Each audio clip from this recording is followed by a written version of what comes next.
ചെനാബ് എന്ന വാക്കിന് കലങ്ങിമറിഞ്ഞ വെള്ളം എന്നൊരർത്ഥമുണ്ട്. കലങ്ങിമറിയുകയല്ല, തെളിഞ്ഞെഴുന്നേൽക്കുകയാണെന്ന മുന്നറിയിപ്പാണ് ചെനാബ് പാലത്തിന്റെ ഉദ്ഘാടനത്തോടെ ഇന്ത്യ ലോകത്തോട് വിളിച്ചു പറയുന്നത്. ജമ്മു കാശ്മീരിലെ റേസി ജില്ലയിൽ ഉയർന്ന ചെനാബ് പാലം ലോകത്തിലെ തന്നെ ഏറ്റവും ഉയരത്തിലുള്ള റെക്കോർഡുകൾ ഭേദിച്ച റെയിൽവേ ആർച്ച് ബ്രിഡ്ജാണ്. ആഞ്ചി നദിയുടെ മുകളിലൂടെ മലകളുമായി ബന്ധിപ്പിച്ചിരിക്കുന്ന പാലത്തിന് പാരീസിലെ ഐഫൽ ടവറിനേക്കാൾ ഭൂമി നിരപ്പിൽ നിന്നും 35 മീറ്ററിലധികം ഉയരമുണ്ട്. അതായത് നദീനിരപ്പിൽ നിന്നും 359 മീറ്റർ ഉയരത്തിൽ.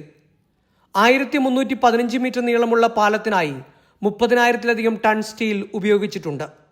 ഖത്രയ്ക്കും ശ്രീനഗറിനും ഇടയിലെ വന്ദേ ഭാരത് തീവണ്ടിയുടെ 219 കിലോമീറ്റർ ദൂരം ഇനി മുതൽ വെറും 3 മണിക്കൂറായി കുറയും. നേരത്തെ ഇത് 5 മണിക്കൂറായിരുന്നു. സൗത്ത് കൊറിയൻ കമ്പനിയും ഇന്ത്യയുടെ VSL കമ്പനിയും ചേർന്നാണ് ലോകത്തിലെ തന്നെ ശ്രീനഗറിലേക്ക് ആകർഷിക്കുന്ന ഈ സൃഷ്ടി യാഥാർത്ഥ്യമാക്കിയത്. ഭൂകമ്പത്തെ അതിജീവിക്കാനും മണിക്കൂറിൽ 266 കിലോമീറ്റർ വേഗത്തിൽ വീശിയടിക്കുന്ന കാറ്റിനെ പ്രതിരോധിക്കാനും ശേഷിയുണ്ട് ചെനാബ് പാലത്തിന്. 1500ഓളം കോടി രൂപ ചെലവിട്ടാണ് നിർമ്മാണം.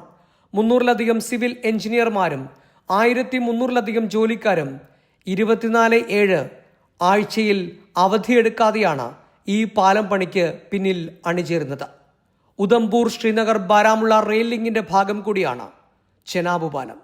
ഐപ്പുവള്ളികാടൻ, നമസ്കാരം.